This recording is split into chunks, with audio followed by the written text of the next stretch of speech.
Hey, what's going on, everybody? Welcome back to the channel. In this video, we are looking at the Friday NBA slate for DraftKings and Fanduel. We have an 8-game slate tonight.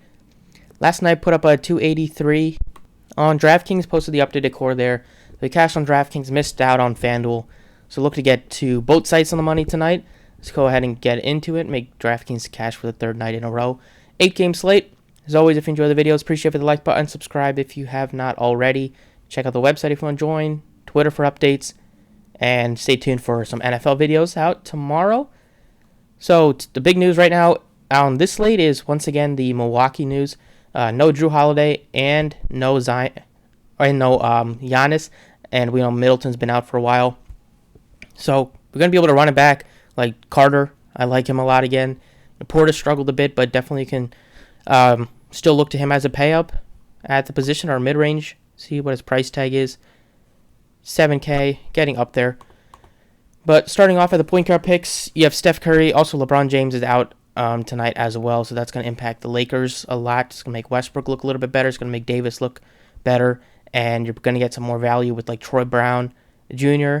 and like Davis is probably probable. So assume he'll play. He's been tough recently. He just can't really do anything with his jump shots.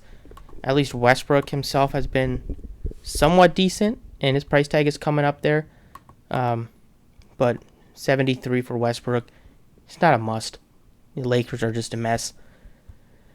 But going back to the point guard position, you have Curry at 10-3 against the Cleveland Cavs. Looks good at home. Probably get to some other options, though.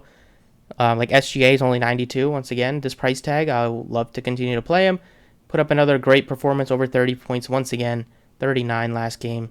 And it went into a double overtime, but still, he had a great line at the end of regulation, and he's just going to take over games at the end if needed. If they need last shots, if it's crunch time, he's going to have the ball in his hands. He's going to take the shot. So, still like to get to him at 92. We'll see on the Chris Paul news if he's able to play today. It's against Orlando, so I don't know. They probably don't need him out there, and they'll probably still be fine. So, for that case, I'm assuming he's not going to play today, but we'll keep an eye on it. You have Cade Cunningham, who's also questionable. He had a really bad night shooting, 1 of 11. Probably was dealing with some sort of injury in that one. So if he gets ruled out today, wouldn't be surprised. But it's not the easiest matchup going into New York. And then you do have a good price tag on Jamal Murray. 64 continues to just be pretty consistent, giving you mid-30 fantasy production. Last game, he almost got you to 40. Campaign is 57. If there is no Chris Paul, you're going to want to play him at this price tag. It's still expensive, but he's just going to play starter level minutes. He's going to be aggressive a bit shooting wise. He's going to get you assists and rebounds. So currently I'm expecting Paul to sit just because of going up against Orlando. So if that's the case, then Payne would be a tremendous value. Carter is 53. They priced him up, so you might not want to jump on him too much, but I still think he's a solid option without Drew Holiday. Just don't expect 60 once again like last time. And you have George Hill, who's pretty cheap at 39. This is a spot where you could even look to get to George Hill instead.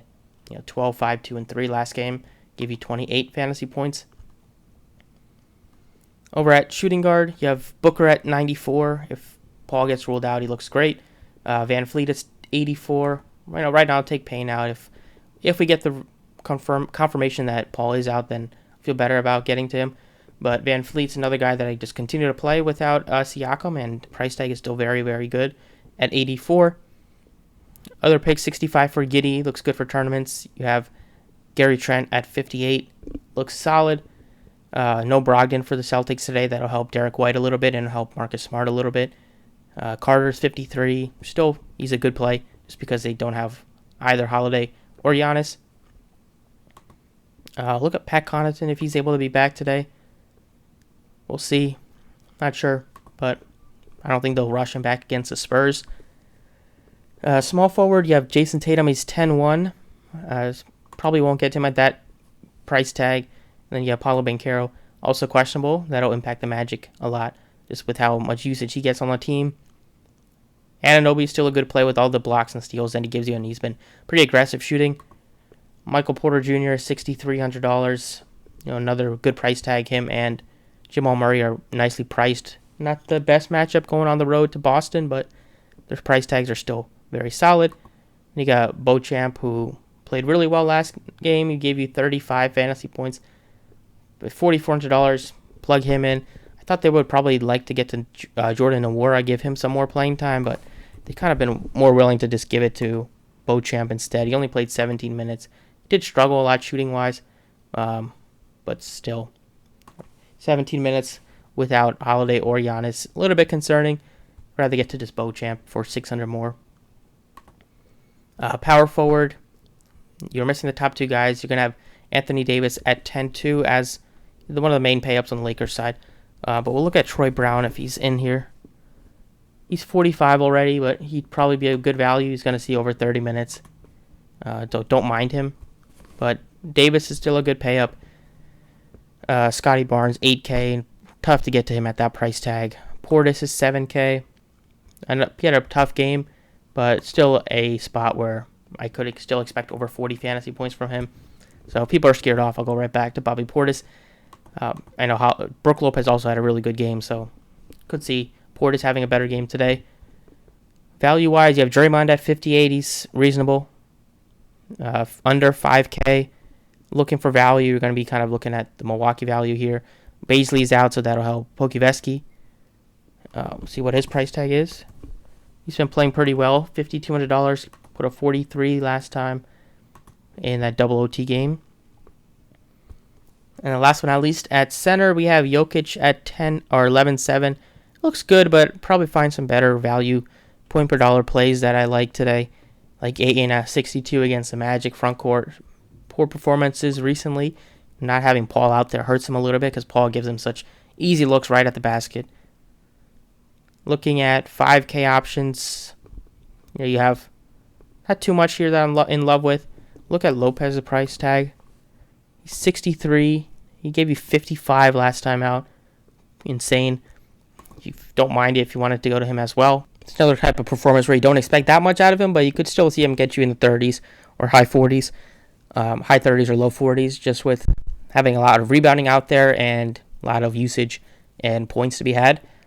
So Portis, Brook Lopez, right now I love both of them, but at least Brook Lopez I could get to some other guys if we get some more news. But right now in that price tag, I like him better than Bobo, Pirtle, Jared Allen. He's nicely priced, but there's still a lot of guys that can produce on the Cavs team, but he's pretty safe for like 30s. However, Brook Lopez could go off for like 45 or 50. So for that reason, these are the five I like. Kind of been sticking with Van Fleet and over the last few games, and it's been great. SGA's never really let me down at all this year, so I feel good about it. But I'm sure we'll get a lot more news once we get some of these questionable guys confirmed. But that's what I got for DraftKings. Let's look at FanDuel. All right, on FanDuel, Jokic nicely priced at 10.6 at the center spot, but going back to point guard. SGA's 10.1. He's more expensive, so I like him a lot more on DraftKings, but you still could look to him. On FanDuel, you have Fred VanVleet at 88. He's similarly priced to like Mitchell and John Morant, so his price tag is high on FanDuel, but still, I don't mind it. Paul, he's here. If he's out, then you're going to look to the value in Campaign, who's only 52. Right now, I'm going with the guy on FanDuel that continues to be super underpriced at the position, and that's Jamal Murray. Over at shooting guard, Devin Booker, if there is no Paul, looks good at that price tag. Value-wise, 7K, 72 for Edwards looks solid. 6K range, Bridges and Giddey look decent at their respective price tags. 58 for Gary Trent, something that I still like. And then Lonnie Walker is questionable here. See if they have Troy Brown at this position. He's small forward, 43, but he looked pretty good today as a value. And we'll see on Lonnie Walker, he'd impact how much playing time like some of the other role players would get on the Lakers. And then you have some of the Milwaukee guys here, and Carter and Grayson Allen both being at 5K. Probably end up getting to like Carter at that price tag. On FanDuel, he's point guard or shooting guard eligible, and obviously need to fill 4 spots. So right now, before we get all the news, he still looks pretty solid. Small forward, your pay up is only Tatum at 10-1. Look to get to a mid-range or a value piece here. 64, like I mentioned, for Bridges looks pretty good. 61 for Porter. That looks good. Trent is 58. He's a bit up and down. Minutes also a bit up and down, but the matchup is really good. If he catches fire, he's probably going to give you 30s or 40s. 5K range, just not too much there, Allen, but I'd rather get to Carter. We'll see what Beauchamp's price tag is. He's 4K. Plug him in as another value piece on Milwaukee. Power forward, Tatum. Most expensive guy that you can look to besides Davis. Still like Davis at 10-2, but let's see if there's anybody else that looks a little bit better. Like Randall's only 74. He's been playing better recently. Price tag is great. The matchup's also very solid. But Portis is only 58. That's a great price tag to kind of jump on for sure. Other picks could be like possibly Pokuševski for tournaments, but it could be tough to fade Bobby Portis at only 58. And then at center, Jokic looks great. Brook Lopez 67. You like him a little bit more on DraftKings there. Value-wise, you have Ayton and possibly even Evan Mobley to consider. Below 5K, nothing really. We know there's no Thomas Bryant. If you're looking to pay up between Jokic or Davis, only $400 difference. I'll take Jokic, even though Davis is playing without LeBron. Just still, Jokic can give you that triple-double upside that Davis really won't give you, but Davis could still have a better game of blocks. Still leaves you with over 7K getting to Jokic here. Just to get some value at the other spots, but that's what I got right now for you guys on FanDuel and DraftKings. Thank you for watching. Stay tuned for updates on Twitter. Best of luck, and I'll see you all next time.